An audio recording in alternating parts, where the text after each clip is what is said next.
Livre des Proverbes, chapitre 20. Le vin est moqueur, les boissons fortes sont tumultueuses, quiconque en fait excès n'est pas sage. La terreur qu'inspire le roi est comme le rugissement d'un lion, celui qui l'irrite pêche contre lui-même.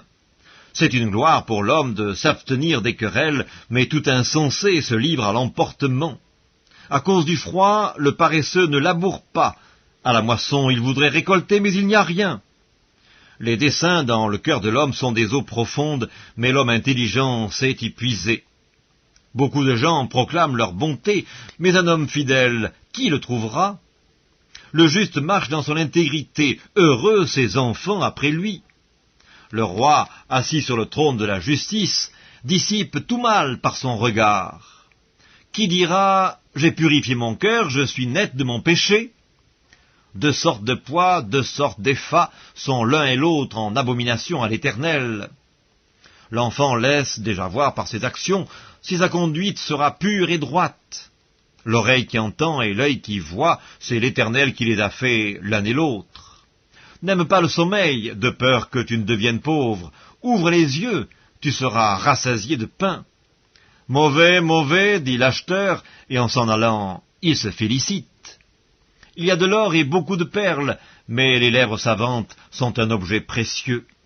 Prends son vêtement, car il a cautionné autrui, exige de lui des gages à cause des étrangers.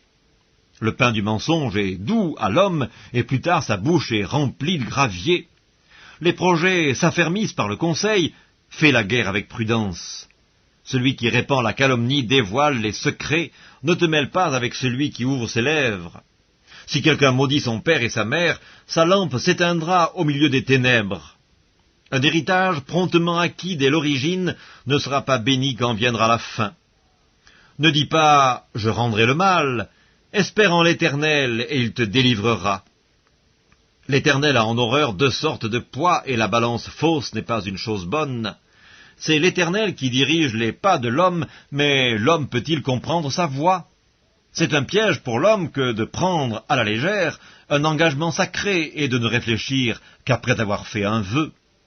Un roi sage dissipe les méchants et fait passer sur eux la roue. Le souffle de l'homme est une lampe de l'Éternel, il pénètre jusqu'au fond des entrailles. La bonté et la fidélité gardent le roi et il soutient son trône par la bonté.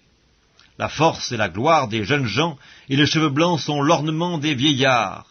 Les plaies d'une blessure sont un remède pour le méchant, de même les coups qui pénètrent jusqu'au fond des entrailles.